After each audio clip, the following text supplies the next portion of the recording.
Hi, good evening, and welcome to this Friday talk. Thanks everyone for joining in.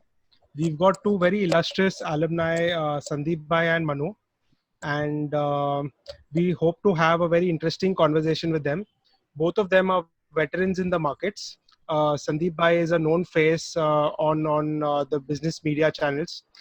He tweets very actively and is always supportive of people who are interested in the markets, who take active interest in trading as well as investing. Manu has turned entrepreneur, and he's doing something very interesting in the space of personal finance. And Manu has his venture Go for Wealth, where they do a holistic asset planning amongst other things for their clients. Without much ado, I would like to first call on Manu for his opening remarks, please. Over to you, Manu. Thank you, Manan. As the topic says, Indian capital markets, the next big boom. But then the boom also carries with it a lot of trouble for people. We always hear stories of people, their investment going awry, etc. So let me begin with the very basic of what should one think, one talk about, one has an approach while investing. The first one is and before I begin, I must tell you that this equity market, Indian equity market, this provides opportunity to both the short-term traders as well as long-term investors. You have to define yourself. What are you? You can be both, but then you have to define one cohort for yourself. There's two different approach for both. Second, there are two different categories of products. The simplistic one like mutual funds and ETF, and the complex ones like derivative options, etc. for people there. You have to figure out what is it that you want to go and do for yourself, and then take steps.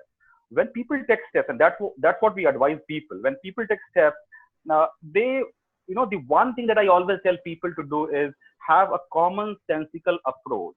What I mean by common sense is, for example, there's a company having a very strong balance sheet, very strong cash flow, and there's a company having not so great balance sheet, highly leveraged. Which one would you prefer? Right? There's a common sense which tells that, okay, even if the company having high promoter score, high cash flow score, that should be given preference over the leveraged company. So that's how what I mean by commonsensical approach. Yeah.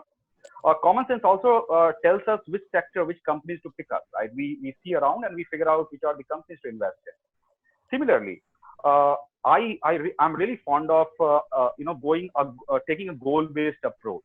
And I always advise people to have a goal. Unless you are a trader in the market itself, you must have your goals to back you up. You must have your investment mapped to one goal or the other. Otherwise, your investment chances are high that your investments would go awry.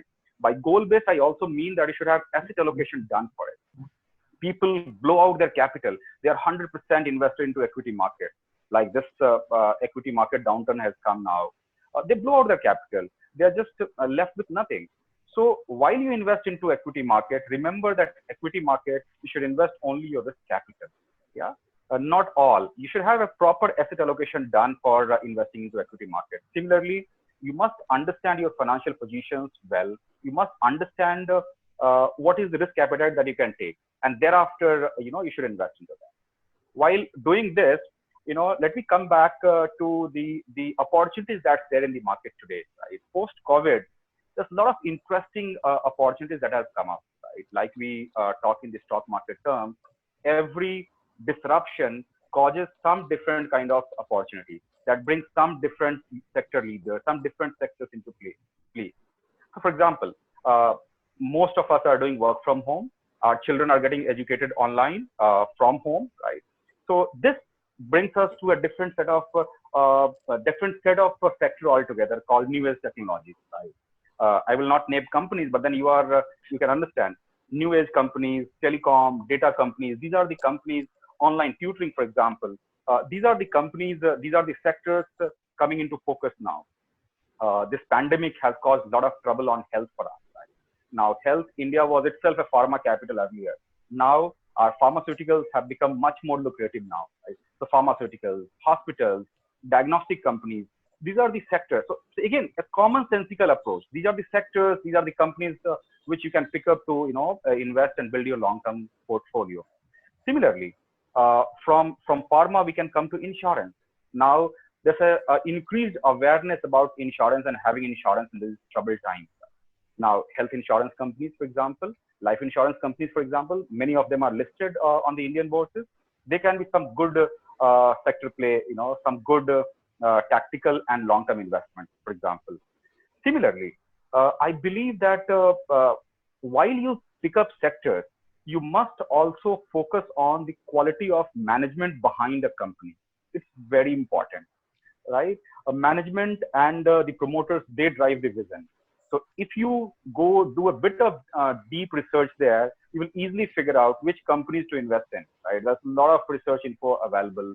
Sandeep also would talk about it. There's a lot of things available online, and you can figure out which companies are leveraged, which companies are not leveraged.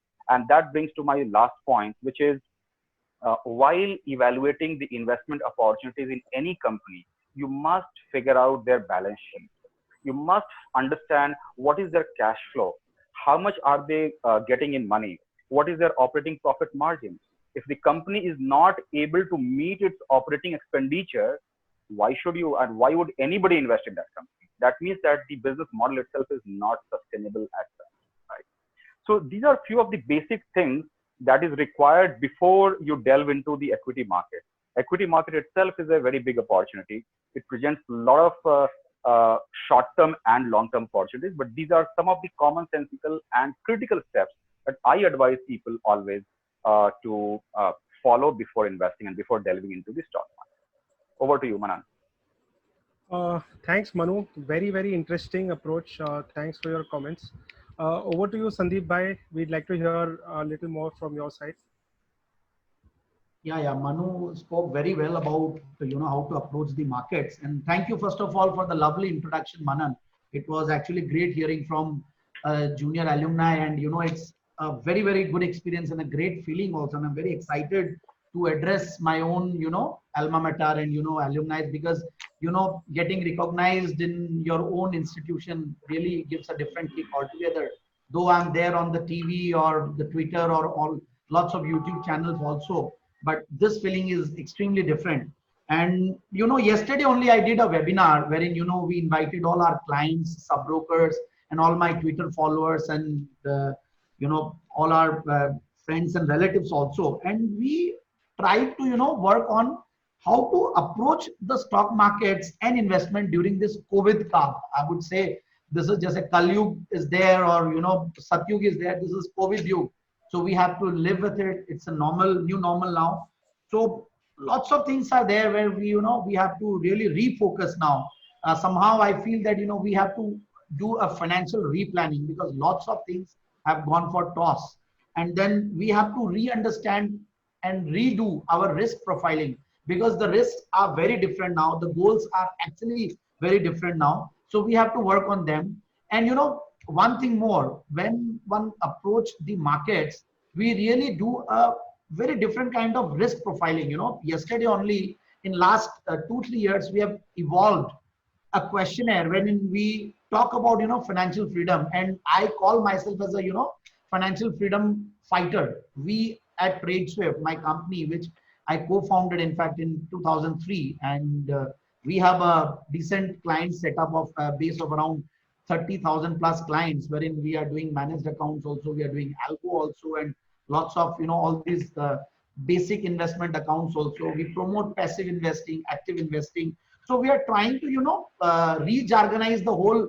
investing industry, because somehow when people approach the market, they are not very clear, as Manu rightly said, about their role, how they see themselves. Are they a trader? Are they an investor? And how to approach the markets in a very, very safer and an optimal way. So we coming back to the questionnaire, I created a questionnaire wherein financial freedom and risk profiling questionnaire, wherein we are asking very, very in-depth questions relating to his understanding of risk and his level of knowledge. We are actually focusing on what kind of occupation he is in, what is the level of involvement in his occupation, what is the number of hours which he has to work, what is the number of days in a week he has to work, and what is the kind of assistance he has in the office, whether his business is on an auto mode or not, whether he is working in a private organization or a government job. So all these things really makes a lot of difference. Unnecessarily approaching the markets directly really, is very painful. And at the end of the day, you really lose money also, and the peace of mind also, and at the same time, your growth opportunities in your own career. So one has to be very, very cautious how to approach the markets and investments. And when it comes to COVID Kal, during this time, there are lots of sectors, which have actually come to the fore, and the old sectors may not be the best sectors. Like BFSI was a great sector, and particularly in BFSI also, banking and financials, particularly the NBFCs, are the worst affected. Then financial services again is one segment of this BFSI segment, which is one of the best. And I think credit rating agencies or insurance companies or AMCs or the exchanges business, they will do well. So somehow we always preach that, during this call, you can believe in God and you can invest in God. God means G is gold, O is online businesses. You invest in online businesses, try to make yourself online individually also, and try to do lots of online changes in your organization. Even if you were procrastinating all these years, but now you have got a very good opportunity to restructure yourself. And the last one is D. D is deposits. Somehow I never realized the importance of fixed deposits, before COVID. And I was actually, deposits to बूढ़े लोगों का, retired लोगों का काम है, and those who are not daring enough, or they are coward, in fact, those who are investing in deposits. But now I feel that I'm really wrong, and now I feel the importance of some percentage of deposits in your portfolio also. So D for deposits, D for dollar also. I feel dollar is a great currency. I'm not trying to demean rupee, but then dollar is dollar. That's the reserve currency of the world. And then D for dividend yield stocks also.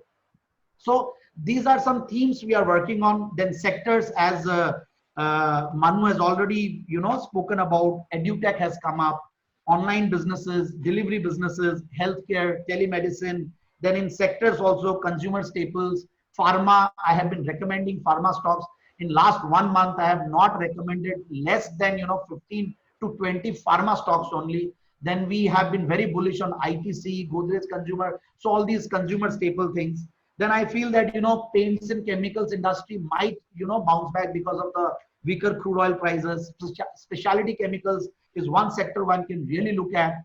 Then labor markets are going through an unrest, so we'll have to be very cautious on MFIs, NBFCs, banks, and real estate and industrials also. So these are some insights. And then I feel that if you cannot approach the markets directly, if you have a paucity of time, paucity of relevant knowledge, because I know that all the attendees are really very qualified, but for me qualification is not the degree. For me qualification is, as Manu rightly said, commonsensical approach also. Then your knowledge about the markets, your level of knowledge in terms of fundamental analysis, technical analysis, options. Lots of knowledge has to be actually acquired to fight with the markets, because it is one of the toughest markets or toughest things to make money in the stock markets. I think 99% of people lose money here, and I had a very, very bitter experience in my life. When I was in first semester and second semester, I really did bad during those 2 semesters, because I was trading like crazy during those days. And at the end of the 3rd semester, I lost around 40 lakhs along with my mother. I was actually trading incessantly, and luckily I went to Mr. Ramesh Damani for summers. And during those summers, I got to know that, I was really doing blunders, and somehow I restructured myself. And then in 2003, I again got back to my passion, and somehow I started my company. And that too also we started with commodity broking. And luckily KJ Somaiya, we had Professor Anil Shah and Susan Thomas. They were, I think, visiting faculties, and they were actually there to promote futures trading or doing some testing of futures trading on NSE. So we were actually, SP Jain and Somaiya were being selected. I think I'm going too long, but then somehow the story is very long. So Manan, I will just take some 2-3 minutes more if you permit that. Please.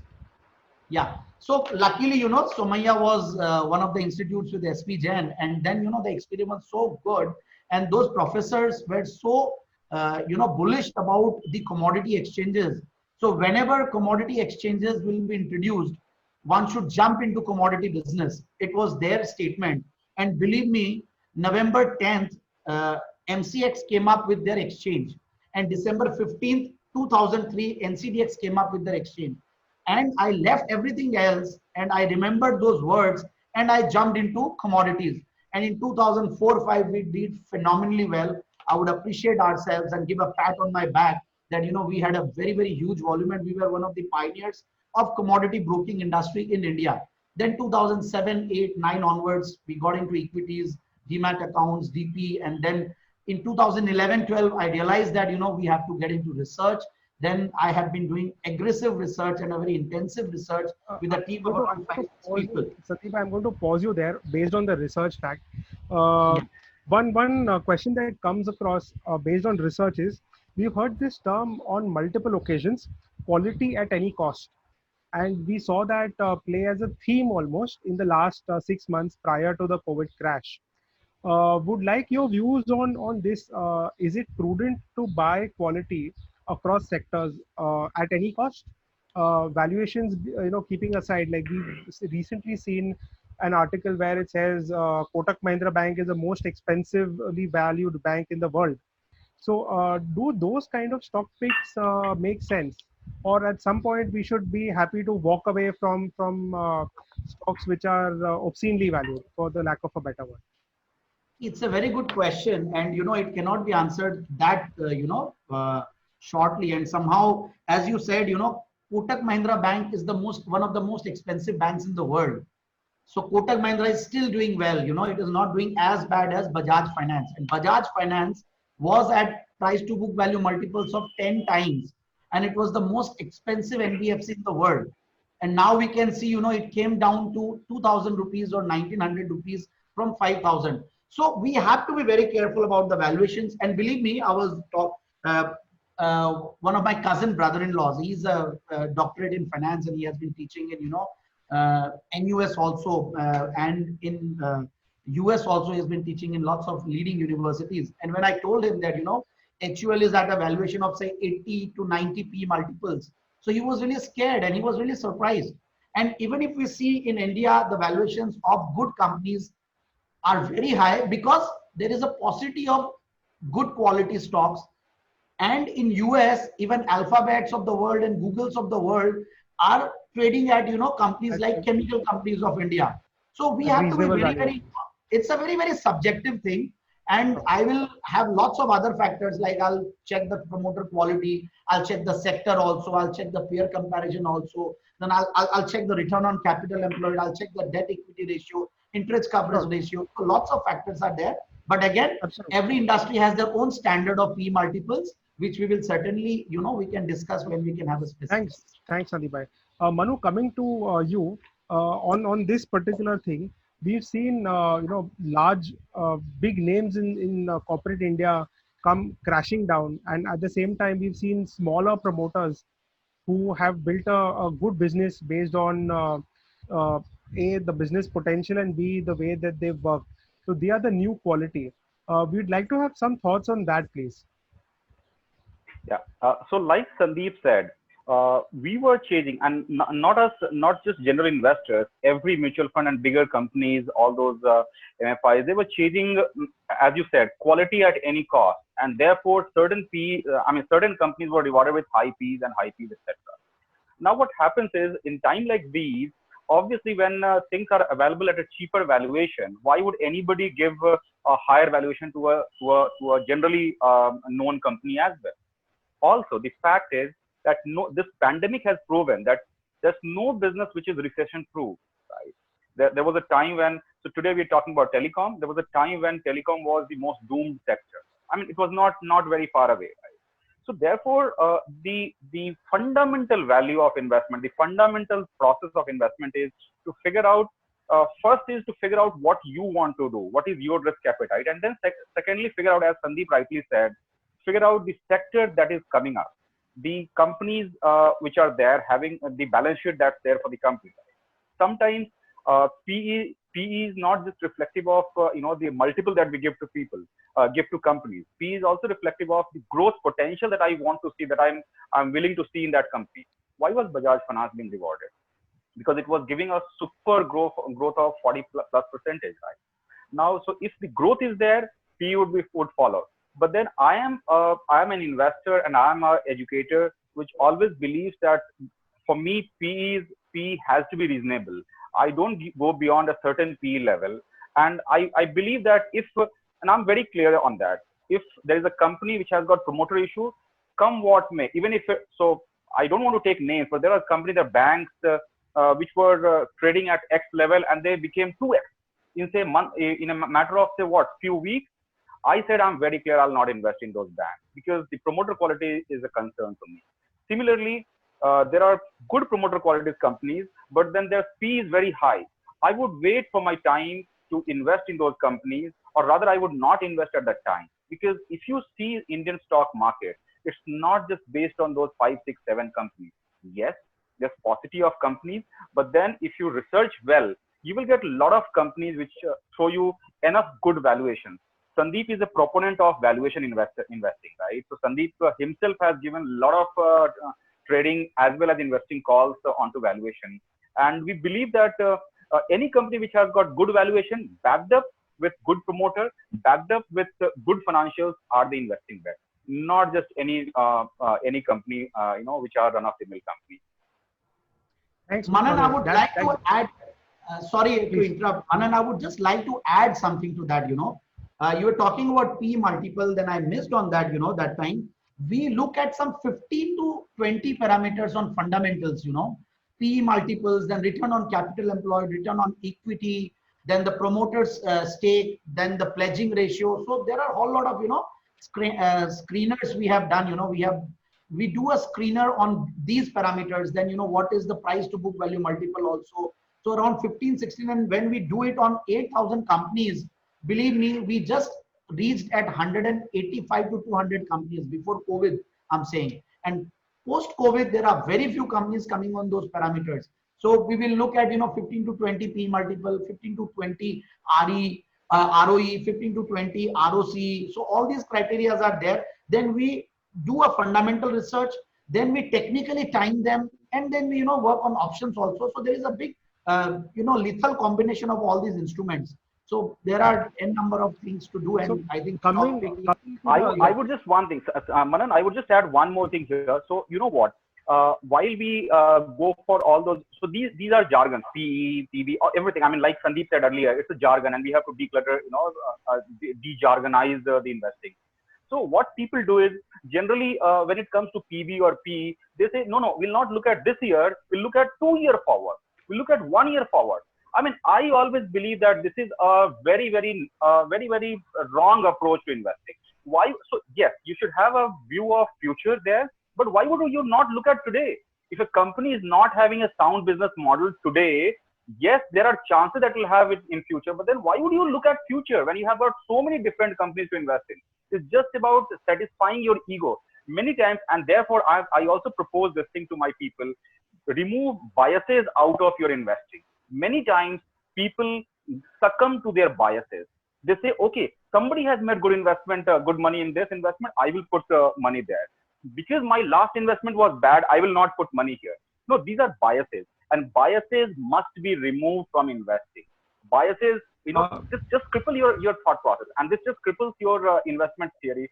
And therefore, people, sometimes they're lucky in their investment, but most of the time they're not lucky. And rightly Sandeep has said, 99% people, they don't make money, 1% only make money that way.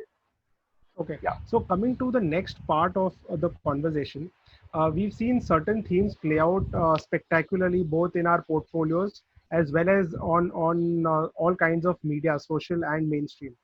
Some of the common themes that we've seen are the specialty chemicals that are going. Certain pharma companies are flavor of the season, flavor of the day. I would like your thoughts on some companies or some sectors which have not yet caught on to the fancy, but are trading at attractive valuations, have a great story to tell. So from both of you all individually, if I can have one or two such ideas where our audience can, sort of maybe invest after doing their diligence, but they can get some flavor as to this is the next big sector to go to. So over to you, Manu. If I can have some interesting aspect on that part. Uh, if I have to pick just two, though I have a list of some six to give, but then if I have to just pick two, I would say Your top two, please. Yeah, top two picks would be, see, one would always be the China alternate, right? The China alternate, China reject. That's the one theme that I always pick on, right? So people always say that, okay, India has got a lot of potential to become the next manufacturing hub, etc., etc. We are already manufacturing a lot of things for the world, right? And we have to figure out those. So, like Sandeep said, and I also said in the beginning, there are chemicals which there are specialty chemicals, there are places which China has kind of rejected, or people who really want to build an alternate to China model. So this is one theme that I pick for myself. This is number one theme for me. The number two theme, which everybody will now point finger to and or put a finger on, would be the new age technology, right? We have seen stories of how one company attracts billions of dollars within few weeks, right? So new age technology, the company which are transforming from say one model to other model. These are the two themes I would say. I would say that would deliver really good. I would just want to add one more there. Two are there. One more, if you permit, Manan, right? So I believe that with a lot of now, so we were lazy earlier also. Not to blame, but the lifestyle is such that we are lazy. We have become lazy, right? We order everything, food online, pizza online, everything online, right? Groceries online. Now this pandemic has thrown this laziness more upon us, right? We have become further lazy. So what laziness has done is probably it has thrown upon a new sector to us, which was there in reckoning, but which was there off radar for some time, and that was logistics and delivery. Right? There are companies out there, though I have my own reservations also there, how to pick, how not to pick, but there are companies out there which are doing really good there, and we can look at few companies, in this sector, which is delivery and a lot of other logistics, etc. Yeah. Great, Sandeep bhai, three interesting stock picks for the coming 1 year. Something that has caught your radar, something that has caught your screening, technical, fundamental, mix of both. So either companies or sectors, please. Yeah, actually जिसको देख के मजा आ जाए, संदीप भाई. Okay, देख के मजा आता आमिर खान को, and Salman Khan, Shahrukh Khan और आमिर खान तीनों को खड़े कर दे, and अगर we do a research survey here, so everyone will go for Aamir Khan, 95% of the people, because ये मैंने survey कम से कम 25 से 30 seminars और webinars में कर चुका हूँ, more than hundreds I think, और ये बहुत common मेरा वो है. So I always try to identify the Amir Khans of the industry, and then technically also Amir Khan is good, fundamentally also good, hit quotient भी जबरदस्त देता है, and flop hoti nahi hai movie. And then number two, we have to pick stocks like we are choosing a son-in-law for our daughter. It is as difficult as that. And when you go for choosing son-in-law for your daughter, so whenever someone is doing this exercise, he looks for everything and he is so cautious about every damn thing. So we have to be equally cautious while choosing stocks also. And I always believe do teen peak, base peak, I can give any number, but I really want, if someone has to go for picking stocks, first fundamental analysis is very important, which we don't do. We can buy a mobile, we can buy a matki, everything without doing research. We don't do that. But when it comes to buying stocks, Sandeep Jain ne bol diya, TV pe sun liya, everyone buys it. So that's not the criteria. One has to do their own due diligence, own exercise, own channel checks. And we being an MBA student, because this crowd is really very different. When I go to Twitter, we have got different crowd. When I go to TV, I have a different crowd. When I'm coming to Somaiya, I think this crowd is very intelligent. Lots of people might be more qualified than me in terms of knowing more about finances and financial valuations and all. But still, as you said, I will come back to my point. Specialty chemicals, I'm very, very bullish. Last week, I recommended this on Z Business also as value pick. That is Vinati Organics. It was 7% up today. And I came up with a list of 20 stocks on 13th May. That was Atmanirbhar picks. We try to, just make it more interesting to sound. And, Atmanirbhar का 20 लाख करोड़ का जो so called package आया उससे फायदा हो या नहीं हो, but stocks ऐसे दे देंगे. So, I was bullish on exchange businesses because CDSL, one of my favorite picks, then say Indian Energy Exchange, which is a very, very, unheard exchange of India, but then doing very well in terms of numbers. Then we can go for, MCX, which has already achieved targets.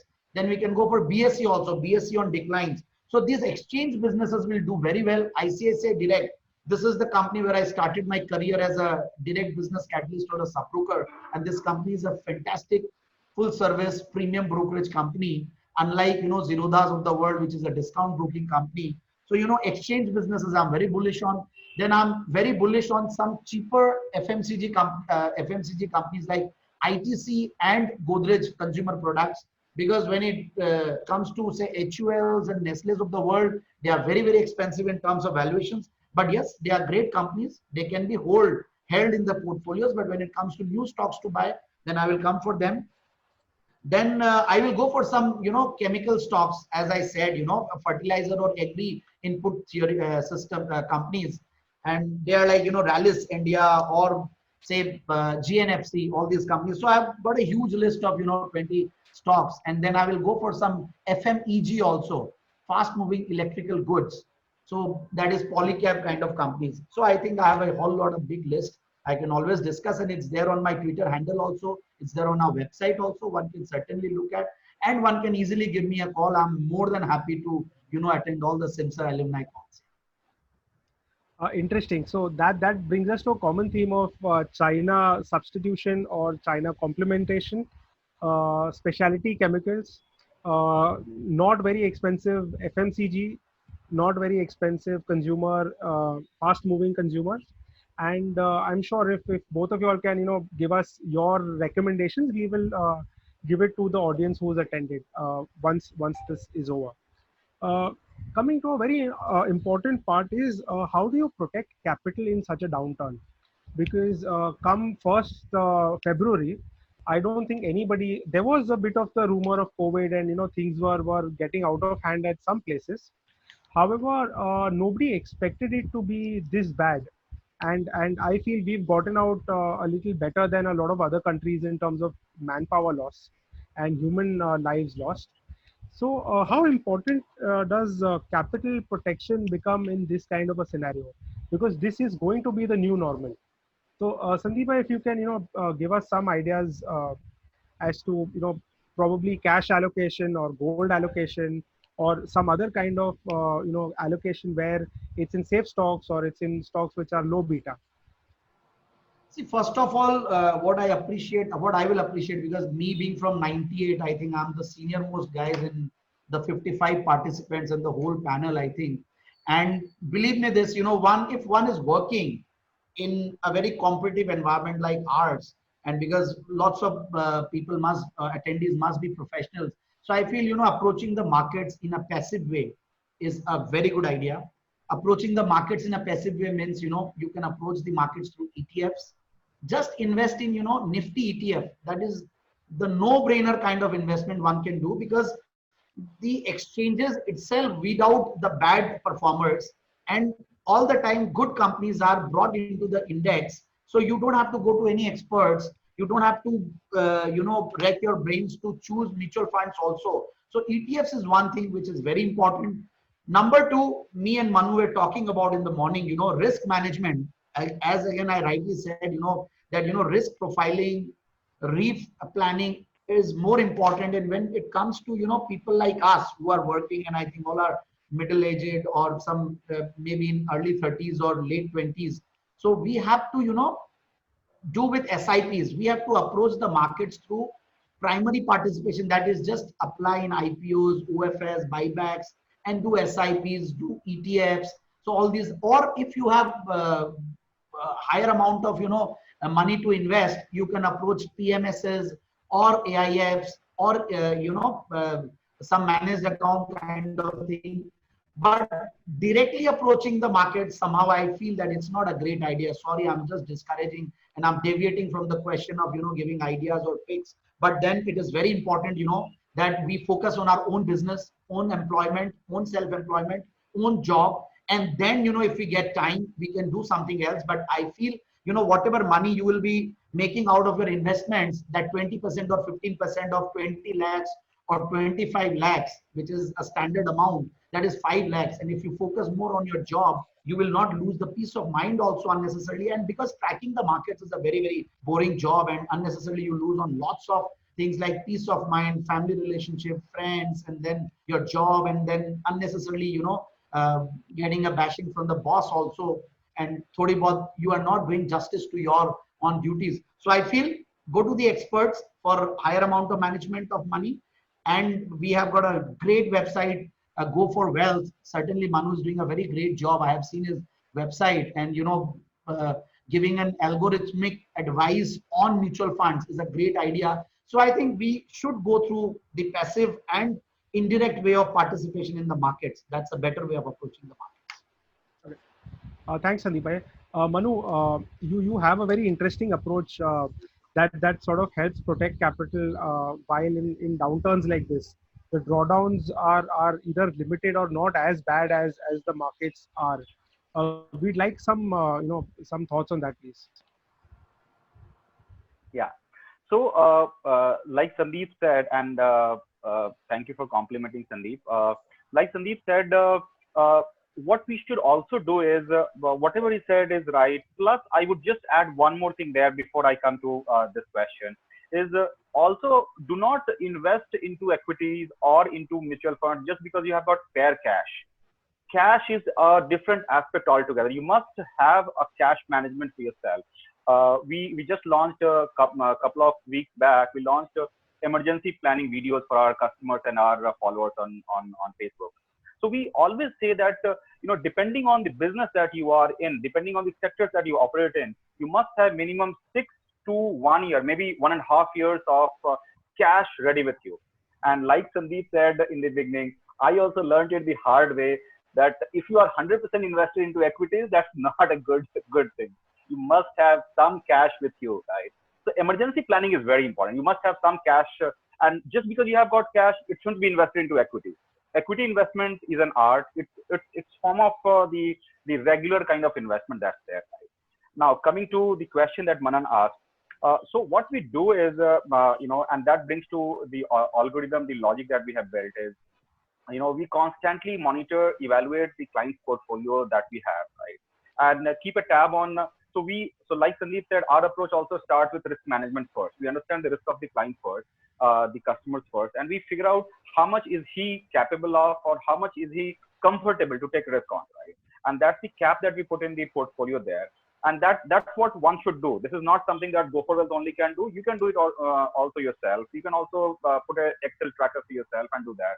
So put a risk number to a number to your risk appetite.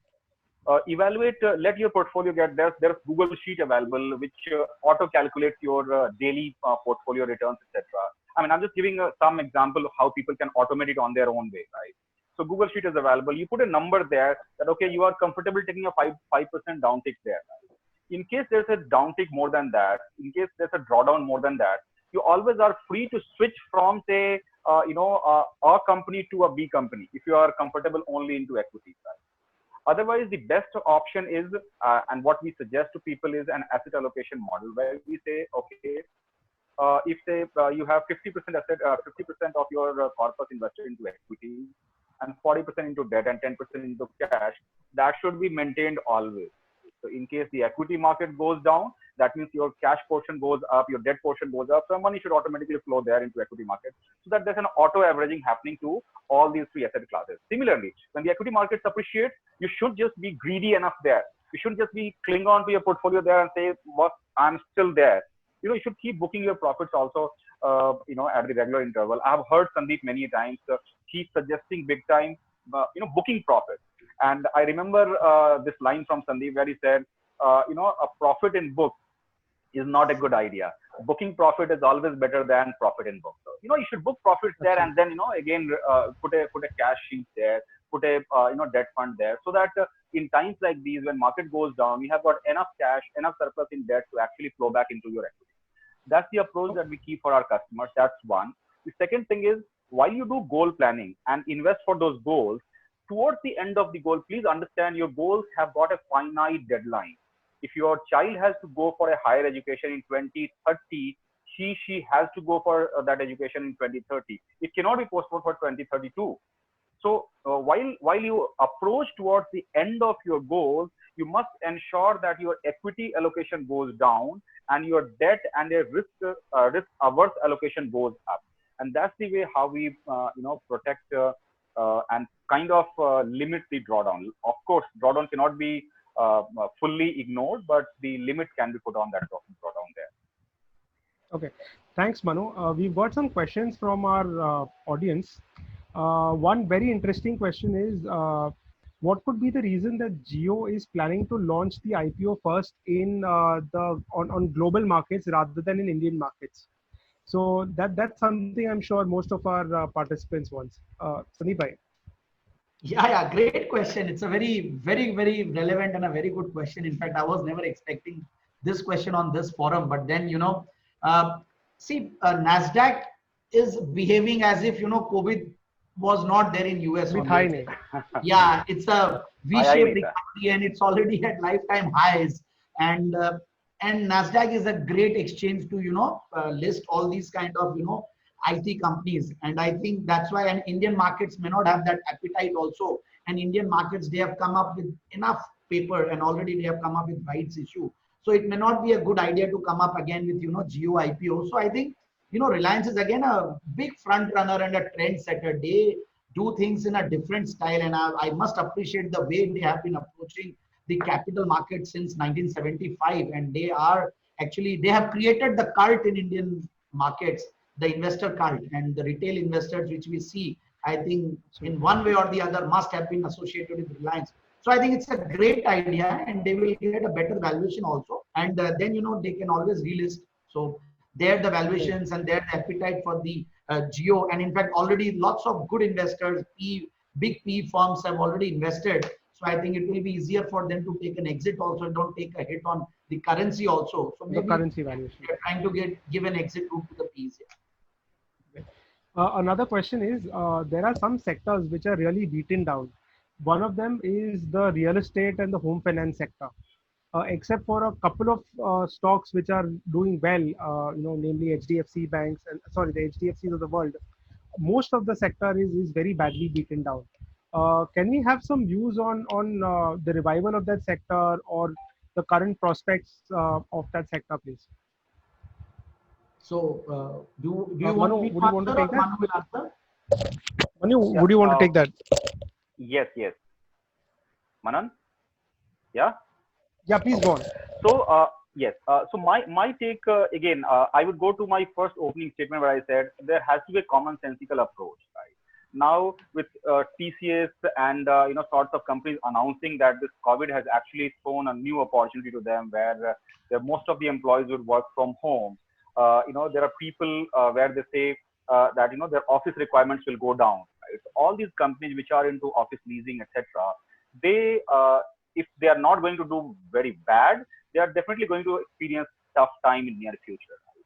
So currently our call to our customers is an avoid on the real estate sector. That's our call, right? Our research says that we're going to experience, and many research are there in the public domain also, which says that people are going to experience a lot of downturn in real estate prices, both in residential and commercial, and therefore currently real estate sector is an avoid for us. Yeah, we do not recommend real estate sector to our customers. I will also give a take on this question. My take. See, the question is right. You put it in a very right way that HDFCs are doing well, and somehow when I was talking about my 20 Atmanirbhar stocks, somehow I feel that housing sector will have as Manu said, will have a very, very tough time. Real estate particularly, and even HDFC came up with their results, and their NPAs went high in terms of their wholesale loans. So things will not that be easy, but still, if we see, as I talked about it in the beginning only, that banks and NBFCs will have a very tough time. They are one of the worst affected, but then again, there were great opportunities being thrown to Muthoot Finance or Manappuram Finance. Muthoot Finance having a loan portfolio of 92% backed by gold and LTV going up, and already gold has also gone up. So you cannot generalize the whole segment. In fact, the day before yesterday, I was talking on the channel also, and I said, HDFC Limited in housing finance, Muthoot Finance in NBFCs, and in banks, it will be SBI, Axis Bank, ICICI, and HDFC Bank, or at max, Kotak Mahindra Bank. Rest, we should not explore. So these are some of the names which we are looking at. Yes, it is not the best time for them, but again, we can look at the valuations, we can look at the consolidation, and then we can get into, and we can always approach the markets with options also, but then that's a very technical topic to talk about. But somehow one should not be very bullish and not be very adventurous also to explore. And about Repco Finance, I'll not be very, very comfortable in buying that at even at cheaper valuations. I would just add one more thing there, Manan. Sure. So again, as we said, this COVID has actually put the cash flow, the balance sheet of all the companies into TG, right? Now the stronger companies, they have got more muscle power, and they will be able to absorb it more in a better way than the than not so strong companies. So while selecting any company, or for that matter any sector or companies or anything, you must look at this position of the company there, right? In case you see that their cash flow itself was negative earlier, their OPEX margin was low, you shouldn't be betting your money against all the odds, right? It will take time, guys. Let's be serious about it. Pandemic that has come, it will take time for India, and not just India, for the entire world to recover, right? Sandeep rightly said, Nasdaq is in its own territory, Dow is in own territory, but then it will take time for the entire global supply chain and demand to come back. People are hesitant, and they're actually postponing their bigger purchases, right? There's so much of layoff happening, so much of cost cutting happening across the board. So therefore, the demand would, yes, consumer staples would anyways come back, but putting things to consumer discretionary, I believe it will take time to revive. If not more, at least a couple of quarters minimum post the COVID. Okay. We will not take specific stock questions. Just request to the participants that we will not take specific questions that are there because we have limited time. But I've got some other questions which we've got. A very interesting question comes up is, the government has announced various schemes and packages, including the large 20 lakh crore package and others. How do you think this will help in reviving the economy over a period of time, say 3 quarters or 4 quarters down? We've seen many, many large announcements, but how do you see that impacting on the ground? See, they will have to come up with more packages. I think it was not a 20 lakh crore package. I don't know what kind of 20 lakh. It was in the calculation, this is coming up to 21 lakh crores. But somehow I feel that, if it comes to me, I feel I've not benefited any single penny out of that, 20 lakh crore. So I think they will have to come up more for, MSMEs, and they will have to come up with tax cuts also. Already they have come up in the month of September last year.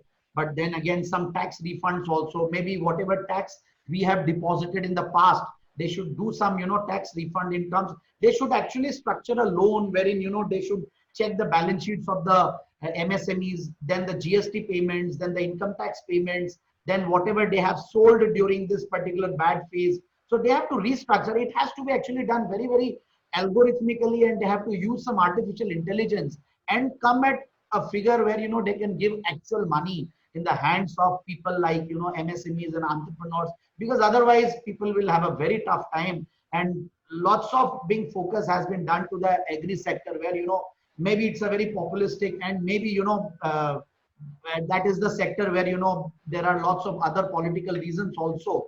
And one reason is actually agriculture economy is also lagging behind as compared to the services GDP or the industrial GDP. But again, I think there is a lot more to come from the government, and I don't think this will really help in reviving things. I think something is there in the offing for the banks and in the NBFCs also, and that will only help to revive the things. So you're saying we need a lot Yeah. more. I mean, the package may not be enough because there are inconsistencies and there are some gaps. So we will need to aggressively fill those gaps. Yes, Yes. Manu, please. We'd like to have your thoughts Yeah. on that. I also wrote an elaborate article on this a couple of weeks back on this. But then what I mean to say and what I believe that the package that has come, it is more of, at one end it is for the subsistence level, right? So it's required for the migrants, for the laborers, for, those agricultures, etc. But at the same time, there has to be enough and substantial push for spending to come, right? So why is consumer discretionary not getting revived, right? Because people are really hesitant. We have to force people, we have to goad people kind of to actually come out and spend money. Right?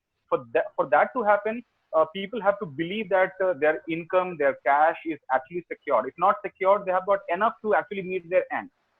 So as Sandeep rightly said, it's not just about reviving the rural economy at one sector. We also have to figure out how we can, because currently, 60%, more than 60% of our GDP is services, right? We have to figure out how services can revive, how the MSME at one end can revive, and at the same time, how the individual customers can revive their spending habits. There's a lot, I believe, though I hate to call it, but it comes as if it's an optical kind of 20 lakh that is there. Many calculations are, doing the rounds. My own calculation says that, it's about 1.8 lakh crore of what has come to people actually. But then there's more that needs to be done for people and for the corporate sector as such. Great. I have a very special guest with me. He's from the very first batch of Somaya. We've got Mr. Anuj Bhargav. Uh, and he's been an ardent investor. So I've known him in various capacities. But the one that I love to interact with him about is his investing thought and his investing philosophies. Anuj, hi, good evening. We'd like to have some comments from you as well.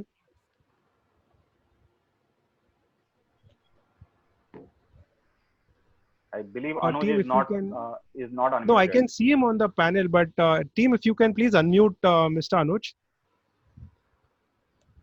And Yeah, Hi, so I guess my video is still muted, but that's fine. video is not there.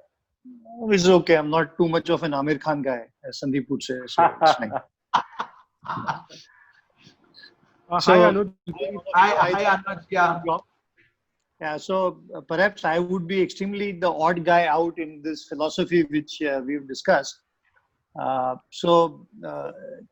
Honestly, I picked up and I actually sent a message to Manu as well Yes. on the private chat.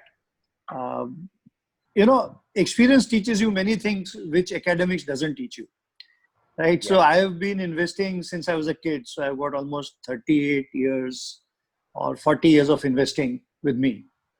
Sandeep, it might be of interest for you to know that I was instrumental in setting up the key exchanges in India, since you're an exchange guy and a fan.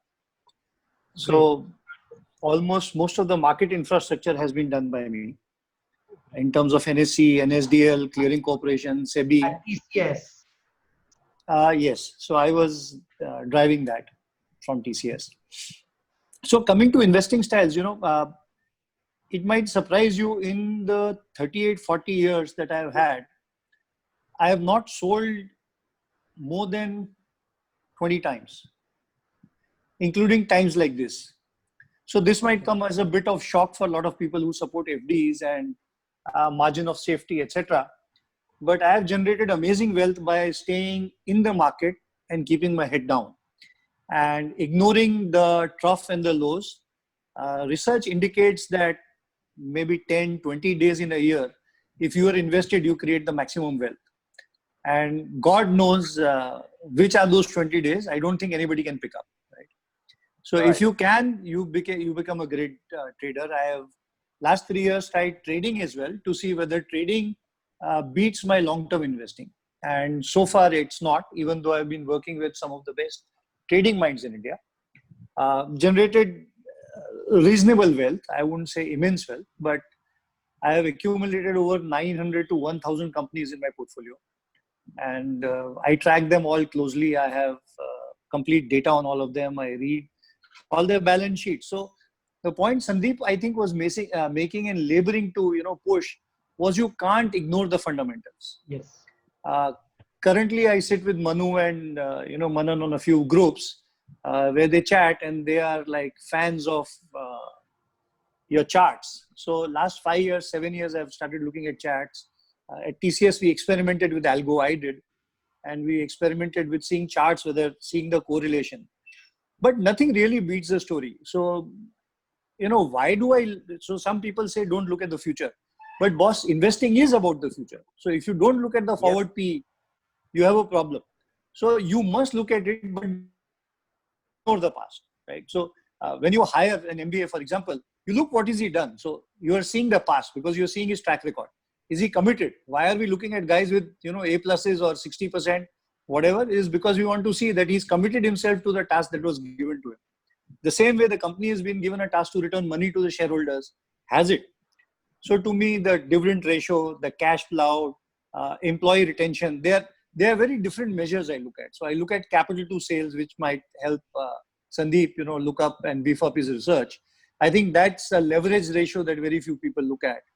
But I look at that. P to me has made lesser and lesser importance in the last few years, primarily because I have been now looking at stocks from the point of obsolescence.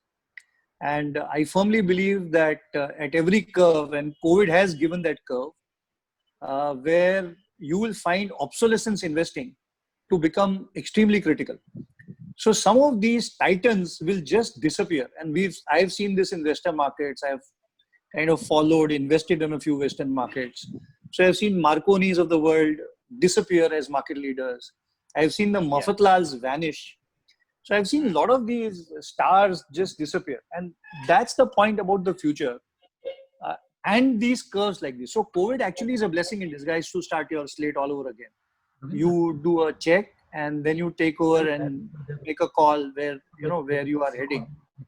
And I think those are some very critical points for investing. But typically I like to spread my net wide. There is also a style which I follow, which is very contradictory to what most people preach. I'm roughly 140% invested of my corpus. How do I do that? I do that by leveraging 100% of my stock to gain 50% of the limits.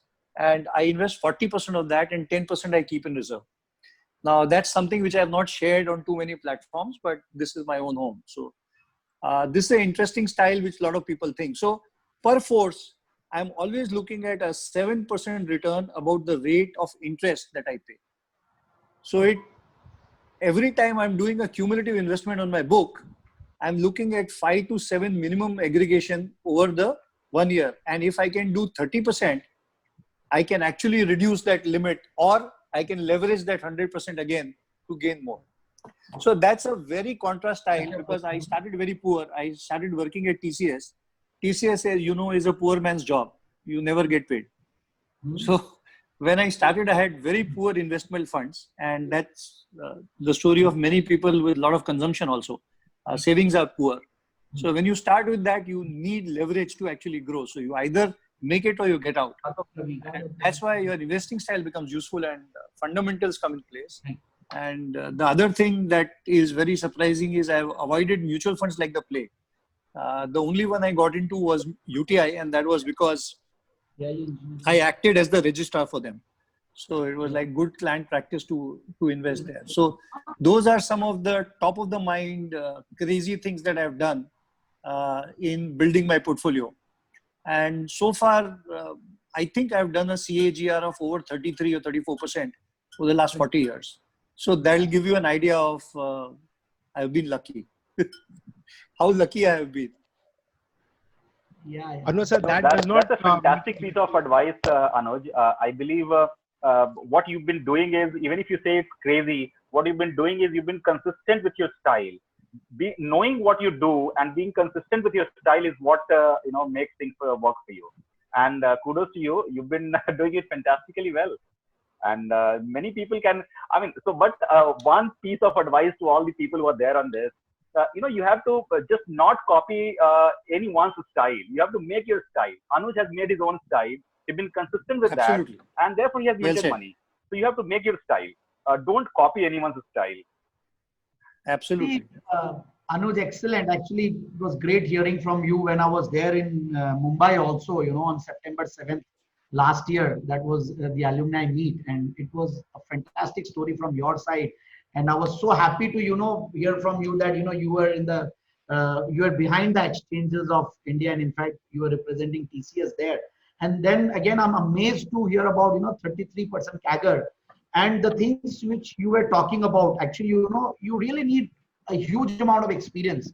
Even at this level also, even, I might be, I think, 13 years junior to you. It will take me another graying of 13 years of, time. So, and I think hats off to you, the kind of returns you've generated. And you are very right. It is all about ideas. Your P multiples and all these are numbers. Somehow you have to have conviction. And those all big investors are actually always a buy only investors. And as you rightly said, 20 times only you have sold. So these are something, that is actually, coffee can investing, or there are some PMSs running like that, and I'm very sure Anuj, with his kind of experience and with his exposure, must be making a very good amount of money. And time dena padta hai, timing the market, give time Don't to the do it. market, give time to your investments. Don't time the Absolutely. market. That's it. Yes. Correct. You have to give time to the market. Yeah. So, for closing remarks, And while we were doing, please go on, Manan. Manan? Yeah, please. Yeah. please. While we were advocating, me and Sandeep, we were advocating that you should have some cash with yourself, and Anuj pointed to a different this thing. But I do believe that this cash at the initial level gives you cushion, right? So we were, for me, I am 100% invested into markets. I'm a buy-only investor. While we have a trading account and we do trading also, my wife does trading. I also do trading. So trading is different ballgame altogether. There we know that we are taking a stock to just play the market. But for investment, that's a different story altogether. Cash gives you cushion, and that's the limited point that we wanted to make. No, I agree with you. Manu, your style is perfect. My style is after you've grown into the socks and you've understood what you're getting into, that's when you do it. Even now, Yes. I borrow 50%, but 10% stays cash. So I'm expecting the 40% that I've borrowed to return about 66% so that I break even. 12% for the bank and balance 14 for me. See, this is one questionnaire we have evolved with. I was talking about this questionnaire, Anuj, particularly. I'll send you a mail also. Sure. Same medicine cannot be given to, all the patients. Somehow, Anuj is a different level of investor. Maybe we are addressing different level of people also. And we have to do a proper risk profiling. Even, we have given a question, if you can arrange extra funds. If you have passion and if you don't have money, at least you can be a working partner with someone. You can at least do a profit sharing with someone. If you can leverage yourself, then you have to have a different, mindset. So there are lots of things. We have to do a proper diagnosis. Then we can give a proper prognosis. So for everyone, the same stock can be bought in a different manner, different time frame. And we have to do the proper risk profiling before doing any suggestion or before giving any recommendation. Absolutely. Whenever people approach me on Twitter also, on TV also, I have a different setup for everyone. If you are a trader, then this. If you are an investor, then this. If you want money after 6 months, then don't do this. So I think it is all dependent on individual to individual. No same individual, not even me or my partner cannot do the same trade in this thing. So I think Anuj is very right. So we have to approach differently. For closing remarks, I would like one theme or one stock or one major idea from each of y'all, starting with the most senior of us, Anuj, please. If we can have one idea or one theme that you feel in the next 1 year, we can immensely benefit from, please. So difficult choosing one from 900, but today we'll the take one 5. industry. Anuj, let's take 5, please. No, so I was just coming to it very quickly. Essentially, one industry that has withstood COVID well, has no revenue impact, and is actually increased revenues in the interim, and is a lot of businesses will shift to is telecom. So telecom, if you look at No doubt. any of the ones like Jio today, you are seeing, it's no wonder they have attracted 70-80,000 crores, and they have come back from the brink of insolvency to being a cherished leader again. You have Bharti, which is doing very strong, and of late, Idea seems to have picked up quite a bit. There was a song and dance about Google. Even before Google, my own idea was that at about 4, this looked like a 12 rupee stock. Principally because it's been beaten down a lot and there is significant future value still left in the stock. As of today, it's a defunct buy. So that's a punt, and that will give you a 3x, whereas a Bharti will give you a steady 10-15%. And Jio obviously is already taken a lot off the table. Now they have to deliver something more to give you something more. So telecom, and I think, I listened to what Sandeep said, and I just loved what he said because I'm there in all those spaces. So it makes a lot of sense. I love exchanges. I have my own biases as well. And I think if commerce has to survive, exchanges will survive. Though obviously all these exchanges are outdated. They are old, throw in the can kind of situation just now. They have not been reinvented since the last 20 years, which is very sad for a tech outfit. Yes. You have Right. specialty chemicals, which is there, and there is a script which is not being talked about much, and I haven't mentioned it much. It's run up quite a bit. It's called National Peroxide. Maybe Sandeep can share with the people on National Peroxide because he has a great research team. But I am invested in that stock from about 40 rupees and then 200 rupees and 400 rupees. And I also invested at 1800 rupees, just about 5 shares. The other thing that I do is I have no hesitation in buying even one share. It doesn't make me big or small. But when I buy a share, because I have so much in the universe, every now and then when I look at a script, I know, oh yes, I had a thought on this. Is it maturing? Is it going in that direction?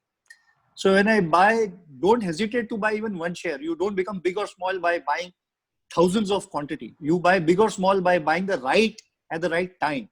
And that's critical. So, that's one thing from the specialty chemical he said, which I have been, looking at. And there is another script of mine, which is not really on the radar for governance. It's called Mangalam Organics. Okay. And the only reason why I've got into it is because it has got camphor. So there are 3 scripts in camphor there. You can look at all 3. But Mangalam just happened to know the promoter, so I kind of got in a little bit. But I think it's an interesting play if they deliver their expansion right. So I'm waiting for the balance sheet. I generally am also a balance sheet investor. So I love reading the balance sheet before committing further. So I hope that's a plateful, right? Thank you, Anuj. We move to Sandeep Bhai, please.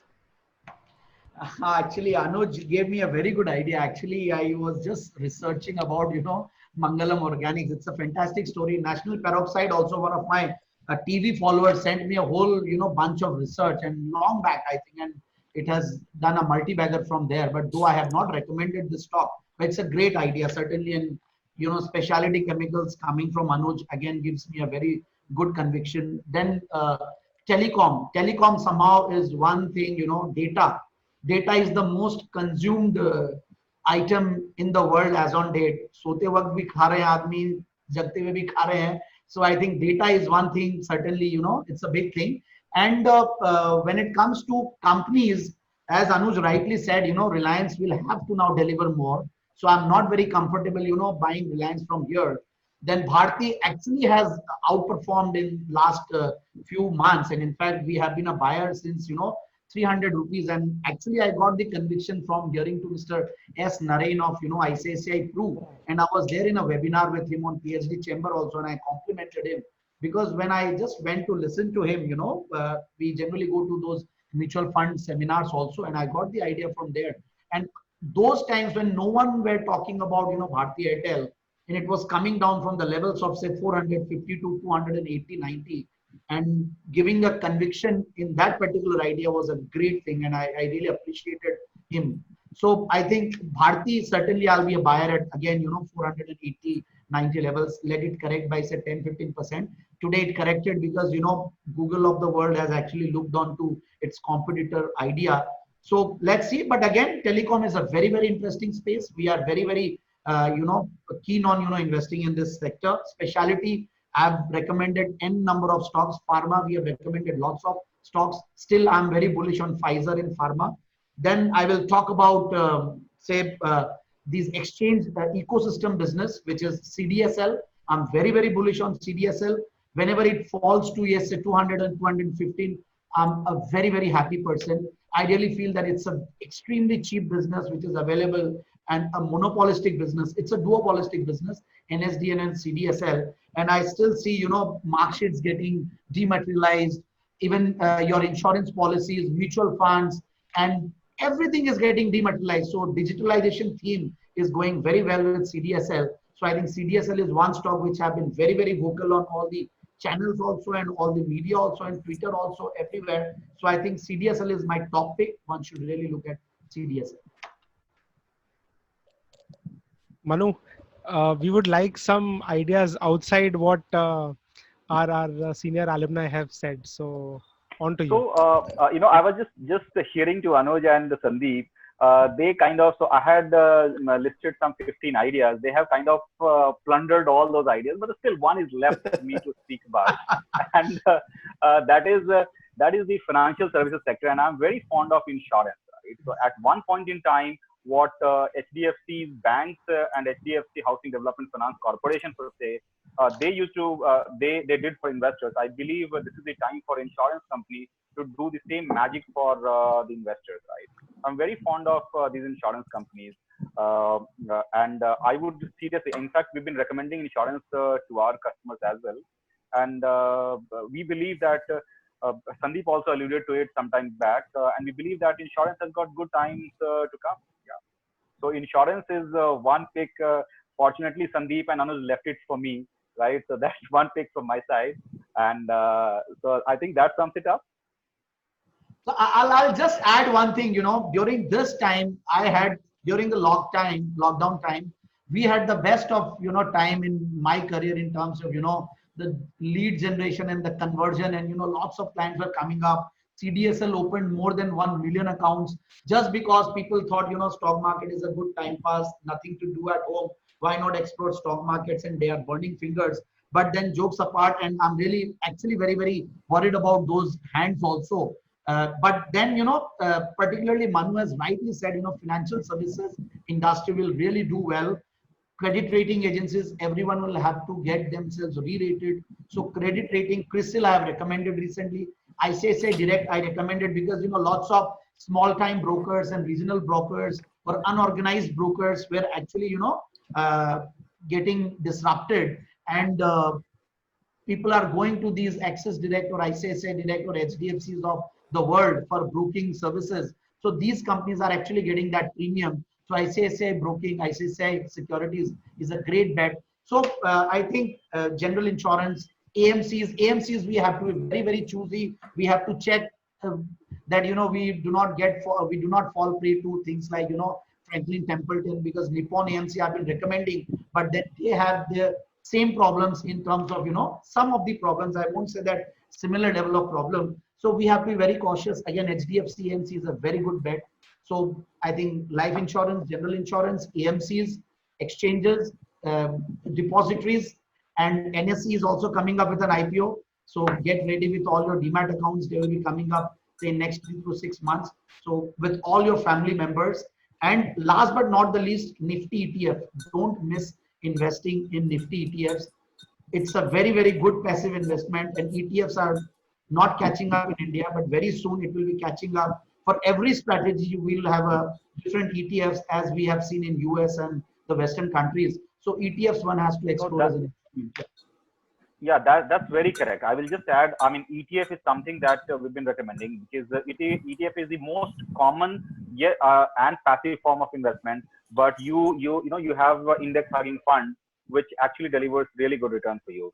So if you are a passive investor and really want to make some decent money from this, I think ETF is a must-have to in your portfolio.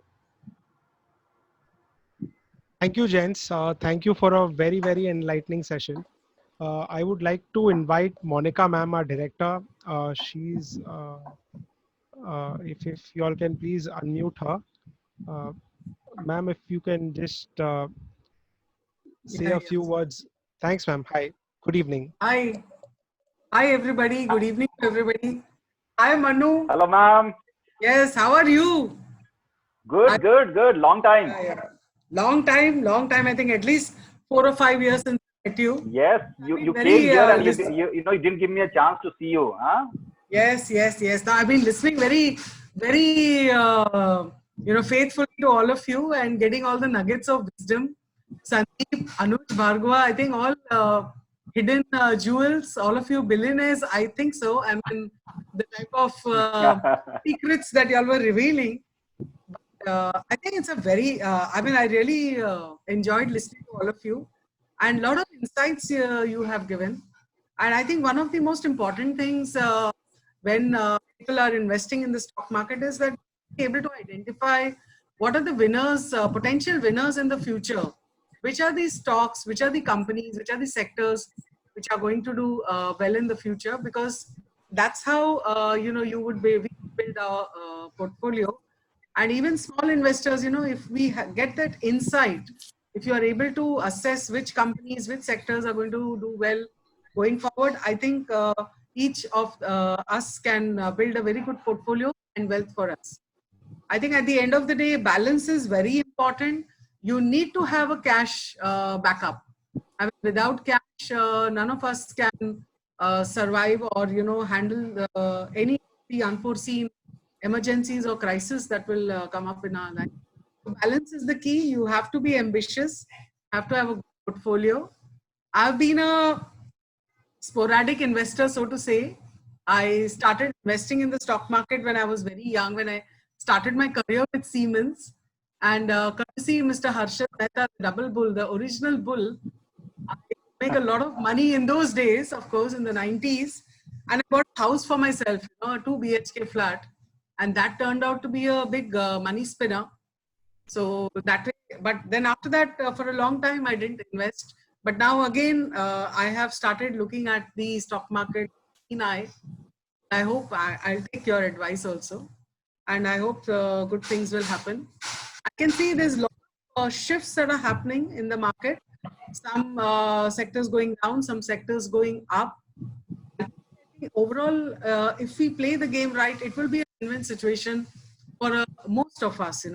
We need to be patient and we need to be able to, identify the winning stocks or the winning sectors in the future.